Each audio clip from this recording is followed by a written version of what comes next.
किन्नर समाज ने नगर में निकाली भव्य शोभा यात्रा, जिसमें देश भर के किन्नर शामिल हुए। मंदिरों में घंटी चढ़ाकर नगर वासियों के सुख समृद्धि के लिए कामना की। किन्नर समाज की शोभा यात्रा का पुष्प वर्षा से स्वागत किया गया। गुरुमाई राम प्यारी की याद में ये शोभा यात्रा निकाली गई। पूर्व राज्य मंत्री रजनी रावत के नेतृत्व में किन्नर समाज ने ऋषिकेश में पहली बार कुलदेवी बोचरा माई देवी की पूजा अर्चना के बाद ढोल नगाड़ों के साथ धूमधाम से शोभा यात्रा निकाली। इसमें देश भर से विभिन्न राज्यों के किन्नर शामिल हुए। इस शोभा यात्रा का त्रिवेणी घाट पर समापन करके किन्नर समाज ने मंदिरों में घंटियां चढ़ाने के साथ नगर वासियों की सुख समृद्धि की कामनाएं भी की। गौरतलब है कि पूर्व राज्य मंत्री रजनी रावत बागेश्वर, कोटद्वार, ऋषिकेश, देहरादून के किन्नर समाज की गद्दी नशीन भी है। रजनी रावत ने बताया कि देहरादून जिले में 8वीं बार ये कार्यक्रम आयोजित किया गया। ये कार्यक्रम गुरु माई राम प्यारी की याद में बीती 9 मई से किया जा रहा है। इसमें कुलदेवी बोचरा माई की पूजा अर्चना करके विशाल भगवती जागरण किया गया। इसके साथ किन्नर समाज के सामाजिक सरोकारों को लेकर सम्मेलन भी आयोजित किया गया, जिसमें पूरे देश से किन्नर समाज के लोग शामिल हुए। सबसे पहला तो जय गंगा मैया की। ये हमारे सामने गंगा समुद्र बह रही है। सारा हमारे भाई लोग, हमारे जितने भी वो है कानून हमारे साथ हमारे रक्षा कर रही है। मैं सबको उनके गंगा से प्रार्थना करूंगा कि सबको रक्षा करे, तंदुरुस्ती बनाए रखे। पहली बार नहीं है, ये मेरा 8वीं बार हो रहा है। 7 बार मैं देहरादून जिले में भी हूँ, ठीक है।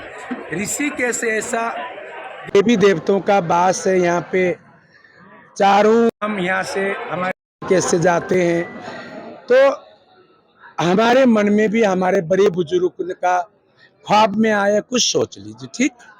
तो इसीलिए देखिए, सब ने हमने पेट भरना है जनता से और मेरे जी जुबान से, ठीक। और रही बात है, पर हमें राम जी ने जिस दिन राम जी वनवास हुए थे, उस दिन हमारे किन्नर भी सबके साथ में गए थे। वहां जाने के बाद में राम जी बोले, नर नारी सब चले जाइए, ठीक। हमारे किन्नरों ने भी 14 साल वनवास काटे। जब राम जी लौट के आते 14 साल के बाद में, तो वहाँ की माइयाँ हमारी खड़ी। राम जी बोले कि आप क्यों खड़े यहाँ पे? कहने लगे, हमारे तो हजूर कोई आदेश ही नहीं हुआ, तो हम लोग कहाँ जाएं? नहीं, हमने तो आपको आदेश दिए थे, आपने सिर्फ नर नारी का दिए थे। हम न नर में है न नारी में है। 14 साल हमारे बुजुर्ग ने एक जगह धरना करके काटे हैं। तो राम जी ने बोले कि जाइए, मंगल गाइए, सबका आशीर्वाद दे दीजिए, ठीक। तो हमारा बिरादरी है किन्नर समाज, आशीर्वाद जीजुवानों को, बच्चे वालों को देने का। इसीलिए मैंने देवभूमि में चारों तरफ के किन्नर, कई हजार किन्नर यहाँ पहुंचे हुए हैं। कई हजार किन्नर यहाँ पहुंच रखे ऋषिकेश में, ठीक। तो मेरा कहने का मतलब कहीं ना कहीं ये है कि इस धरती माता ऋषिकेश वाले जनता जीजुबान को हम 12 बजे रात बैठते हैं, दुआ मनाते हैं। सुबेरे हम 4 बजे तमाम किन्नर उठते हैं, इसलिए प्रोग्राम लगाया गया है।